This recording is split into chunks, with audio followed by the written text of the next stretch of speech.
Hello my dear friends, welcome to friend classes. Friends, इस class में class 11 mathematics exercise 1.4 का concept overview है। उसमें हम ऑपरेशन ऑन सेट्स पे आज के लेक्चर में डिस्कस करेंगे। ठीक है फ्रेंड्स, तो देखिए, जैसे कि आप पढ़े होंगे कि एलजेब्रा में क्या होते हैं। एलजेब्रा में भी कुछ ऑपरेशन होते हैं, जैसे कि एडिशन, सब्ट्रैक्शन, मल्टीप्लिकेशन, डिवीजन।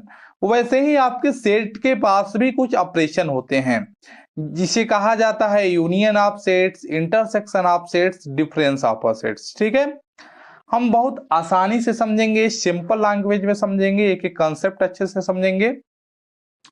तो यह हमारा है, एक है यूनियन ऑफ सेट्स, एक है इंटरसेक्शन ऑफ सेट्स और एक है डिफरेंस ऑफ सेट्स। तो सबसे पहले हम समझते हैं यूनियन ऑफ सेट्स। ठीक है, तो चलिए यूनियन ऑफ सेट्स को समझ लेते हैं।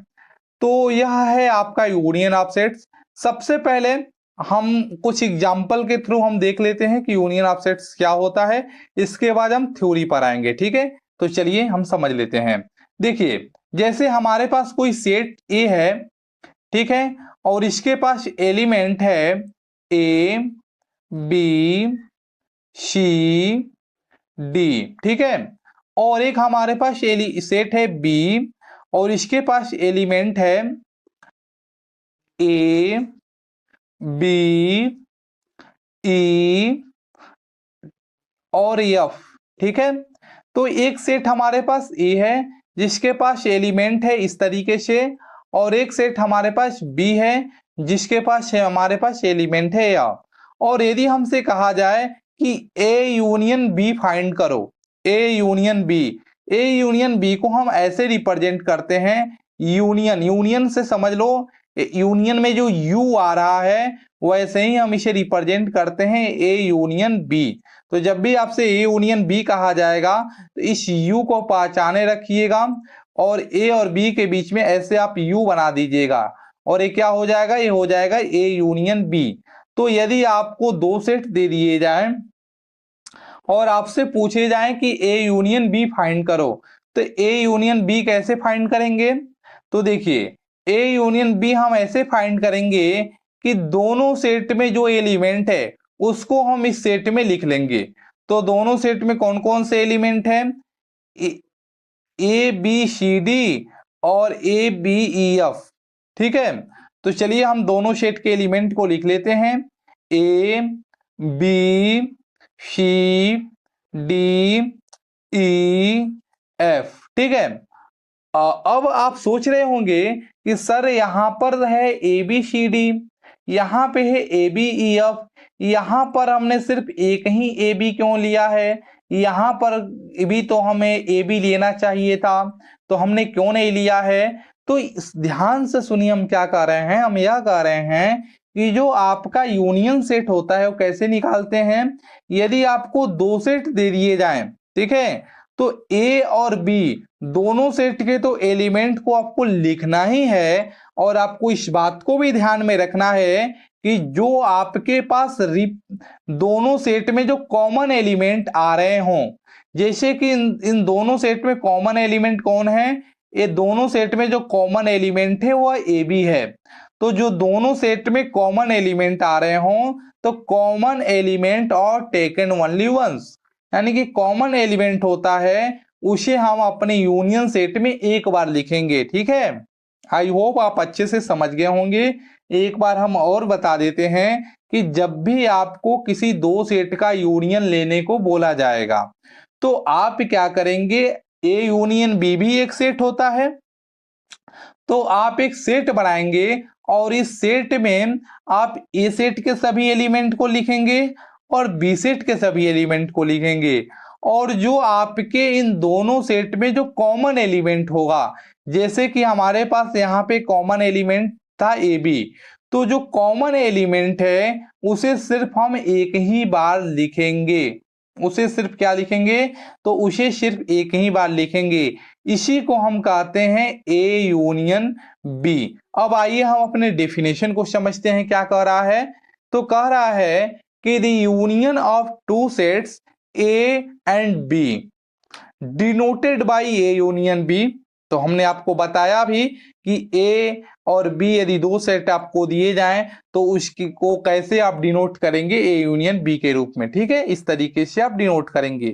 कह रहा है the set of all those element, set के सभी एलिमेंट विच आर आइदर, जो ए में हो बी में हो and both A are in both A and B. ठीक है, यानी कि क्या कह रहा है, ये कह रहा है कि सेट का वे सभी एलिमेंट जो ए में हो बी में हो या ए और बी दोनों में हो तो उसे हम कहते हैं यूनियन ऑपोजिट्स।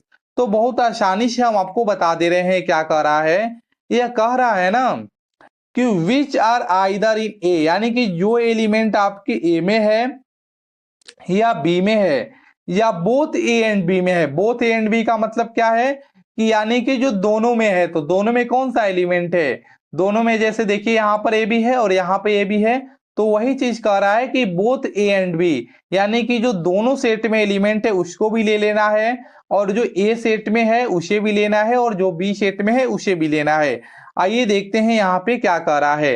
ये क्या कह रहा है, ये कह रहा है कि जो ए यूनियन बी है वो क्या हो जाएगा, यह हो जाएगा the set of all x such that x belongs to A, यानी कि जो एलिमेंट आपका ए में है वो भी हम लेंगे या एक्स बिलोंग्स टू बी, जो एलिमेंट आपके बी में बिलोंग कर रहा है उसको भी ले लेंगे।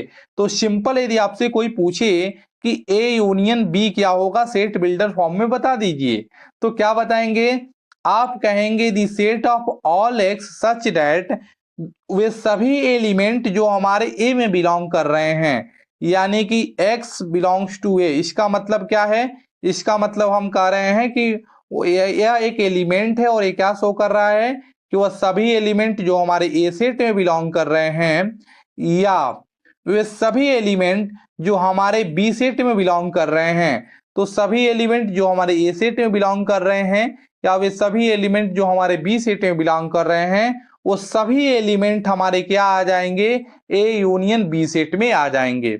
सिंपल है ना, कोई दिक्कत नहीं हुई होगी। बाकी यह इसका फिगर है। ठीक है, अभी शायद आपको नहीं समझ में आ रहा होगा, अभी हम आपको समझा दे रहे हैं। देखिए, जैसे कि ए और बी हमारे पास दो सेट हो गए थे और हमने इसका ए यूनियन बी निकाला था। अब चलिए इसको थोड़ा सा हम वेन डायग्राम में इसको रिप्रेजेंट कर देते हैं। ठीक है, चलिए वेन डायग्राम में इसको हम रिप्रेजेंट करें। तो यह हम एक रेक्टेंगल बना लेते हैं। ठीक है, और एक सेट हमारा ए है तो ए लीजिए, हम एक सेट ए बना लेते हैं और एक सेट हम बना लेते हैं ए सेट है और एक इसमें हमारे पास एलिमेंट है ए बी सी और डी। ठीक है, और एक हमारे पास जो सेट है उसके पास एलिमेंट है ए बी, यानी कि ए बी ई एफ। ठीक है, ये हमारे पास ए सेट का एलिमेंट है और ये हमारे पास बी सेट का एलिमेंट है। ठीक है, देखिए ए सेट के भी हमने एलिमेंट को लिख दिया है और बी सेट के भी एलिमेंट को लिख दिया है। यह यहाँ पे हमने इस तरीके से क्यों लिखा है, यह हमने लिखा है कि ये जो ए बी एलिमेंट है दोनों सेट में कॉमन है। हमने आपको पहले भी बताया था कि आपको कॉमन एलिमेंट को टेकन ओनली वंस, एक ही बार लेना है, तो इसलिए हमने यहाँ पे सर्कल में भी कॉमन एलिमेंट को एक ही बार लिखेंगे। एक कॉमन एलिमेंट आपके इस ए सेट का भी है और एक कॉमन एलिमेंट आपके बी सेट का भी है। तो आपका ए यूनियन बी क्या हो जाएगा, तो आपका जो ए यूनियन बी हो जाएगा वह क्या हो जाएगा, ए के सभी एलिमेंट और बी के सभी एलिमेंट। ठीक है ना, ये हमने शेडिंग कर दिया। ठीक है, यानी कि ए के सभी एलिमेंट और बी के सभी एलिमेंट हमारे क्या हो जाएंगे, ए यूनियन बी में आ जाएंगे। ठीक है, आई होप कि ये फिगर आप अच्छे से समझ गए हैं, बहुत सिंपल था। अभी हम आगे के भी क्वेश्चन में अभी हम इस फिगर को बताते जाएंगे यदि आप नहीं समझे हैं तो इस तरीके से क्वेश्चन था। आइए अब थोड़ा सा हम क्वेश्चन देख लेते हैं। ये हमारे एनसीईआरटी कुछ एग्जाम्पल हैं, उसको हम देख लेते हैं। जैसे कि हमारे पास एक एनसीईआरटी एग्जाम्पल है और ये क्या है कि लेट ए हमारे पास एक सेट है ए जिसके पास हमारे पास एलिमेंट यह है और एक सेट है हमारे पास पी। तो चलिए देख लेते हैं। ए है हमारे पास ए सेट और इसके पास एलिमेंट है 2 4 6 8। ठीक है, और एक सेट है हमारे पास बी और इसके पास जो एलिमेंट है वह है 6, 8, 10, 12। ठीक है, अब आपको क्या बताना है, आपको बताना है ए यूनियन बी। तो ए यूनियन बी कैसे बताएंगे, ए यूनियन बी भी एक सेट होता है, तो सबसे पहले एक सेट बना लीजिए। उसके बाद हमने क्या बताया था, हमने बताया था कि ए के सभी एलिमेंट और बी के सभी एलिमेंट को लिख लीजिए। तो चलिए हम लिख लेते हैं 2, 4, 6, 8, 10 और 12। हमने क्या कहा था कि ए सेट के सभी एलिमेंट को लिख लीजिए, बी सेट के सभी एलिमेंट को लिख लीजिए, और जो दूसरी बात आपको ध्यान में देना है वह यह देना है कि इन दोनों सेट के जो कॉमन एलिमेंट होंगे, इन दोनों सेट के जो कॉमन एलिमेंट होंगे उसे सिर्फ एक ही बार लिखना है। तो इन दोनों सेट के कॉमन एलिमेंट कौन कौन से हैं, इन दोनों सेट के कॉमन एलिमेंट हैं 6 और 8। इन दोनों सेट के कॉमन एलिमेंट है 6 और 8। ठीक है, तो जो कॉमन एलिमेंट है उसे एक ही बार लिखना है। ठीक है, आई होप कि अब आप समझ चुके होंगे। अब इसको हम डायग्राम में भी हम आपको बता देते हैं कि कैसे रिप्रेजेंट करेंगे डायग्राम में। तो सिंपल, सबसे पहले आप क्या करेंगे, एक रेक्टेंगल बना लीजिए। ये आपका एक रेक्टेंगल है और यहाँ पे आप लिख लीजिए यू, यानी कि ये यूनिवर्सल सेट को रिप्रेजेंट कर रहा है। उसके बाद जो हमारे पास ए सेट है, ये हमारे पास ए सेट है, और इसके पास एलिमेंट कौन कौन सा है, इसके पास एलिमेंट है 2, 4 और यहाँ पे है 6 और 8। उसके बाद हमारे पास बी सेट है, और बी सेट के पास हमारे पास एलिमेंट है 6, 8, 10, 12। ठीक है ना, हमने कहा है कि कॉमन एलिमेंट को क्या लेना है, एक ही बार लेना है, तो ये आपके क्या है, कॉमन एलिमेंट है। ठीक है, और यही क्या है आपके पास, ए यूनियन बी है, और यहाँ के भी सभी एलिमेंट और यहाँ के भी सभी एलिमेंट क्या होंगे, इस ए यूनियन बी में आ जाएंगे। ठीक है, तो इस तरीके से हम इसको रिप्रेजेंट करते हैं। आइए नेक्स्ट क्वेश्चन को देखते हैं। ये हमारे पास क्वेश्चन है एनसीईआरटी एग्जाम्पल का 13 नंबर। ठीक है, तो चलिए समझ लेते हैं। यह हमारे पास एक सेट है और इस सेट में हमारे पास एलिमेंट है ए, ई, आई, ओ, यू, और एक सेट हमारे पास बी है और यहाँ पे एलिमेंट है ए, आई और यू। ठीक है, ठीक है जी। अब ये क्या है, जो अब हमको यहाँ पे निकालना है ए यूनियन बी। चलिए हम यहाँ पे निकाल लेते हैं ए यूनियन बी। तो ए यूनियन बी आप कैसे निकालेंगे, ए यूनियन बी भी आपका एक सेट होता है, तो सबसे पहले एक सेट बना लेंगे। उसके बाद ए के सभी एलिमेंट और बी के सभी एलिमेंट को लिख देंगे, यानी कि ए, ई, आई, ओ, यू। ठीक है, देखिए ए भी लिखा, ई, आई, ओ, यू सभी एलिमेंट लिख दिए। उसके बाद दूसरी बात हमने क्या बताया था, तो दूसरी बात हमने बताया था कि जो कॉमन एलिमेंट होंगे, जो कॉमन एलिमेंट होंगे उसे एक बार लिखना है। कॉमन एलिमेंट आपके पास है ए, इसमें भी है और इसमें भी है, फिर आई, फिर यू। तो जो कॉमन एलिमेंट है उसे एक बार लिखना है और दोनों सेट के सभी एलिमेंट को भी लिख देना है। तो हमारे पास क्या हो जाएगा, ए यूनियन बी मिल जाएगा। अब चलिए इसको थोड़ा सा हम रिप्रेजेंट कर लेते हैं वेन डायग्राम में। तो एक सबसे पहले एक रेक्टेंगल बना लेंगे, यहाँ पे हम यू लिख देंगे जो कि यूनिवर्सल सेट को रिप्रेजेंट कर रहा है। उसके बाद हमारे पास ए सेट में क्या एलिमेंट है उसको लिख लेते हैं।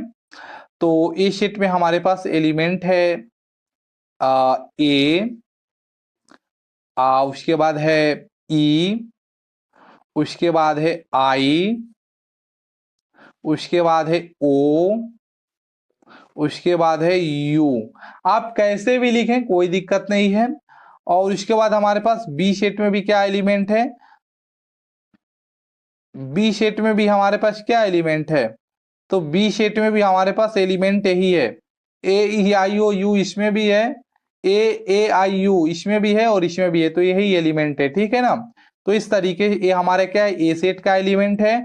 और बी सेट में आपके पास क्या एलिमेंट है, ए, आई, यू, यानी कि बी सेट, अब बार बार तो एलिमेंट लिखेंगे नहीं, ये आपका क्या है, कॉमन एलिमेंट है, यानी कि यह एलिमेंट ए सेट का भी हो जाएगा और ए सेट, ये एलिमेंट आपके बी सेट का भी हो जाएगा। यानी कि ए यूनियन बी आपको क्या मिल रहा है, ए यूनियन बी आपको मिल रहा है, A union B equal to A. क्योंकि देखिए ए यूनियन बी निकाले थे, आपको क्या मिल गया, ए मिल गया। और ये देखिए ए के सभी, यहाँ के जो ए यूनियन बी के सभी एलिमेंट ए सेट के ही एलिमेंट है, यानी कि जो ए यूनियन बी है वो क्या मिल गया, ए मिल गया। और वही चीज आप कह रहा था कि आप उसे लेकर आ जाइए। तो इस तरीके से इसका डायग्राम है हम, ठीक है। आइए हम नेक्स्ट क्वेश्चन को देख लेते हैं। यह हमारे पास एक नेक्स्ट क्वेश्चन है, इसको हम समझ लेते हैं अच्छे से। तो समझ लेते हैं, एक सेकेंड, थोड़ा सा हम सही से कर दें, ठीक है। तो यहाँ पे क्या कर रहा है, यहाँ पे एक सेट है, और यहाँ पे जो सेट है एक्स है, क्या इसमें क्या है, Ram, Geeta, Akbar be the set of a student of class 11 who are in a school hockey team, ठीक है ना। ये क्या है, आपके क्लास 11 के स्टूडेंट है जो कि आपके स्कूल के हॉकी टीम के हैं। फिर आपके सेट है एक वाई, और वाई सेट में है गीता, डेविड और Ashok B the set of a student from class 11, ये क्लास 11 के स्टूडेंट हैं जो कि क्या हैं, who are in the school football team, जो कि आपके फुटबॉल टीम के हैं स्कूल के। और आपको फाइंड करना है एक्स यूनियन वाई। कैसे फाइंड करेंगे, आइए देख लेते हैं। एक हमारे पास एक सेट है, और इस सेट में एलिमेंट है राम, ठीक है, फिर गीता, और इसके बाद है अकबर, ठीक है ना, राम, गीता, अकबर। और वाई एक सेट है, इसके पास एलिमेंट है गीता, डेविड, गीता, डेविड और अशोक, ठीक है, गीता, डेविड और अशोक। अब हमें एक्स यूनियन वाई फाइंड करना है। तो एक्स यूनियन वाई कैसे फाइंड करेंगे, बहुत सिंपल है। हम एक्स यूनियन वाई कैसे फाइंड करेंगे, एक्स के सभी एलिमेंट को ले लेंगे और वाई के सभी एलिमेंट को ले लेंगे। अब आप तो कहेंगे सर यहाँ पे तो नेम लिखा है, तो कोई बात नहीं, एक्स के भी सभी नेम को ले लीजिए और वाई के भी सभी नेम को ले लीजिए। तो यहाँ पे क्या आ जाएगा, राम, गीता, उसके बाद हो जाएगा अकबर, और फिर आपके पास आ जाएगा डेविड, और फिर आ जाएगा अशोक, ठीक है। तो हमने एक्स के सभी एलिमेंट को ले लिया और वाई के सभी एलिमेंट को ले लिया। और जो कॉमन एलिमेंट है, कॉमन एलिमेंट कौन कौन से हैं, यहाँ पे कॉमन मतलब नेम कौन कौन से हैं, कॉमन नेम है गीता, देखिए गीता यहाँ पर भी है और गीता यहाँ पर भी है। और फिर क्या है, अकबर। और यदि आप इसको कहा जाए कि इसको वेन डायग्राम में बनाइए, तो सिंपल आप एक रेक्टेंगल बनाइए, और रेक्टेंगल बनाने के बाद यहाँ पे यू लिख लीजिए, और ये आपका एक्स सेट है। तो यहाँ पे है राम, तो हम सिर्फ राम का, देखिए राम का हम सिर्फ आर ही लिख रहे हैं, इसलिए हम यहाँ पे जितने भी नाम लिखे हैं उसका सिर्फ हम पहला लेटर ही लिख ले रहे हैं, हम इस वेन डायग्राम में रिप्रेजेंट करने के लिए। आप पूरा नाम भी लिख सकते हैं, लेकिन हम सिर्फ एक लेटर लेंगे, नाम का पहला लेटर। तो राम है, उसके बाद फिर कौन है, फिर आपके पास गीता है, और फिर कौन है, अकबर है, ठीक है। और उसके बाद जो आपके पास बी सेट है उसमें कौन कौन है, तो बी सेट में आपके पास है, यहां पर एक मिस्टेक यह हो गया है, इसमें नहीं कोई मिस्टेक हुआ है, यहाँ पे सिर्फ गीता ही है ना जो दोनों सेट में कॉमन है। अकबर कहाँ कॉमन है, अकबर कॉमन नहीं है, इसलिए यहाँ पे ए हो जाएगा, यहाँ पे ए हो जाएगा, यहाँ पे ए नहीं होगा, ठीक है ना। यहाँ से हम ए को कट कर दे रहे हैं, क्योंकि यहाँ पे सिर्फ हम वह लिखेंगे जो दोनों सेट में कॉमन होगा। तो दोनों सेट में कॉमन कौन है, गीता, गीता दोनों सेट में है। अकबर हमने गलती से लिख दिया है, जो कि नहीं होना चाहिए, ठीक है। और उसके बाद इस सेट वाई सेट में कौन कौन से हैं, तो वाई सेट में है डेविड, और फिर कौन है, फिर है अशोक, ठीक है ना, फिर है अशोक, ठीक है। तो इस तरीके से हमने एक सेट बनाया। यहाँ पे एक सेट के देखिए सभी ही लोग हैं, राम हैं, अकबर हैं और गीता हैं, ठीक है। और इस सेट में कौन है, तो इस सेट में हमारे पास है डेविड, और गीता भी है, तो गीता भी है और अशोक भी हैं। गीता दोनों सेट में कॉमन है, इसलिए हमने इसको इस तरीके से लिखा है, ठीक है। तो आप भी इस तरीके से रिप्रेजेंट कर सकते हैं, कोई भी बड़ी बात नहीं है। यह था हमारा एनसीईआरटी एग्जाम्पल 14। आइए आगे देखते हैं कि क्या हमें पढ़ना है। तो आगे कहा जा रहा है कि sum property the sum property of the operation of union. तो ठीक है ना, कुछ प्रॉपर्टी है आपके यूनियन सेट पे, वही चीज आपसे बताया जा रहा है। जैसे कहा जा रहा है कि ए यूनियन बी बराबर होता है बी यूनियन ए के। आइए इसको हम समझ लेते हैं। जैसे कि आपके पास एक सेट ए है और इसके पास एलिमेंट है ए बी सी, ठीक है, और एक सेट है आपके पास बी और यहाँ पे आपके पास एलिमेंट है ए, ठीक है। और यदि आपसे पूछा, यदि हम आपसे कहें कि ए यूनियन बी निकालो, तो चलिए ए यूनियन बी निकाल लीजिए, क्या दिक्कत है। यहाँ पे कोई और भी एलिमेंट ले लीजिए, जैसे कि ई ले लेते हैं, ठीक है ना, ई ले लेते हैं। तो ए यूनियन बी में हम क्या करेंगे, ए के भी सभी एलिमेंट और बी के भी सभी एलिमेंट को लिख लेंगे, और जो कॉमन एलिमेंट होगा उसे एक बार लिख लेंगे, यानी कि ए बी सी, और हमने ई को लिया था तो ई भी आ जाएगा, ठीक है। अब ये है आपका ए यूनियन बी, उसके बाद हम क्या करेंगे, बी यूनियन ए फाइंड करेंगे। तो बी यूनियन ए भी फाइंड कर लो, क्या दिक्कत है। तो बी सेट में क्या है, बी सेट में हमारे पास एलिमेंट है ए और ई, और ए सेट में हमारे पास क्या एलिमेंट है, ए बी और सी। अब आप इसका यूनियन फाइंड करो, तो यूनियन फाइंड करोगे तो क्या हो जाएगा, दोनों सेट के सभी एलिमेंट ले लोगे और जो कॉमन एलिमेंट होगा उसे एक बार दोगे, ठीक है। यानी कि ए बी सी और ई, ए क्या है आपके पास, ए है आपके पास बी यूनियन ए। अब ए यूनियन बी देखो और बी यूनियन ए देखिए, क्या ए यूनियन बी और बी यूनियन ए में क्या कोई अंतर दिख रहा है। क्या हम ये नहीं कह सकते हैं कि A union B equal to है बी यूनियन ए के।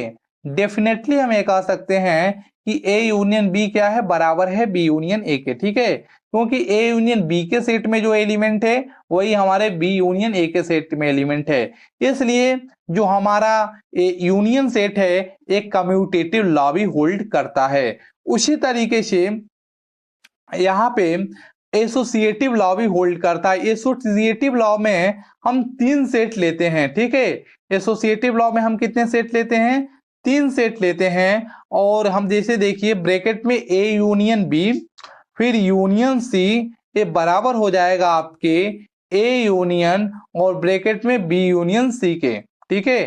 तो यानी कि ये एसोसिएटिव लॉ भी होल्ड करता है। उसके बाद क्या कह रहा है कि ए यूनियन 5, आप जब ए सेट का यूनियन लेंगे 5 सेट के साथ तो आपको क्या मिलेगा, ए मिलेगा। इसे हम कहते हैं लॉ ऑफ आइडेंटिटी एलिमेंट, ठीक है। तो जब किसी भी सेट का आप यूनियन लेंगे 5 सेट के साथ तो क्या मिलेगा, आपको ए ही सेट मिलेगा, क्योंकि इस सेट में तो कोई एलिमेंट होता नहीं है, ठीक है, इस एम्प्टी सेट है। उसके बाद ए आइडेम्पोटेंट लॉ क्या कह रहा है कि ए यूनियन ए, यानी ए सेट का यदि आप यूनियन लेते हैं उसी सेट के साथ तो आपको क्या मिल जाएगा, आपको ए मिल जाएगा, ठीक है ना। और उसके बाद यहाँ पे क्या कहा जा रहा है, तो यहाँ पे कहा जा रहा है कि जो आपके पास यूनिवर्सल सेट है, यदि उस यूनिवर्सल सेट का ए सेट के साथ क्या लेते हैं, यूनियन लेते हैं। जैसे कि हमारे पास एक यूनिवर्सल सेट है ए बी सी डी, और हमारे पास एक ए सेट है और इसके पास एलिमेंट है ए और ए बी, ठीक है। तो एक सेट है हमारे पास यू और एक सेट है हमारे पास ए। यदि हम इसका यूनियन ले लेते हैं यू यूनियन ए, तो हमें क्या मिल जाएगा, हम दोनों सेट में से दोनों सेट के एलिमेंट को ले लेंगे, यानी कि ए बी सी डी, और जो कॉमन एलिमेंट होंगे उससे हम एक ही बार लेंगे। तो इस तरीके से हमने ले लिया।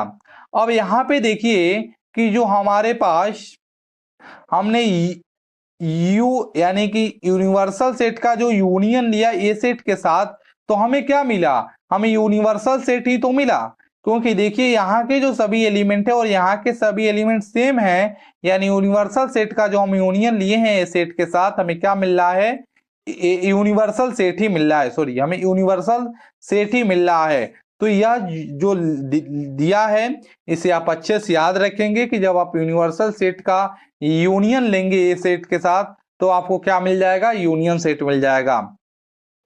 अगर आपको ये सब 9 चीजें याद हो तो आप सिंपल एक काम कर सकते हैं। जैसे क्वेश्चन में आपसे जैसे कि आपको एग्जाम में क्वेश्चन से पूछ सकता है कि A union B equal to B union A, क्या ये सही है या गलत है, इसी तरीके से क्वेश्चन पूछेगा।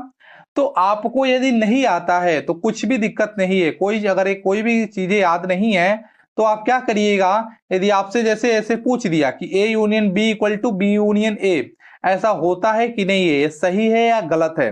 अब आपको यदि याद नहीं है तो सिंपल आप दो सेट लिखिए और ए यूनियन बी निकालिए और बी यूनियन ए निकालिए और दोनों बराबर हो जाएगा तो आप कह दीजिएगा कि हाँ ये सही है, बराबर नहीं होगा तो कह दीजिएगा गलत है।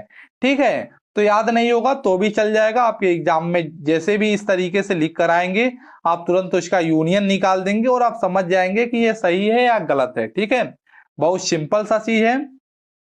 आई होप कि हमने जो भी आपको बताया यूनियन ऑफ दी सेट का वो आपको अच्छे से समझ में आ गया होगा। अब हम मिलेंगे नेक्स्ट लेक्चर में। So till then keep practising and take care.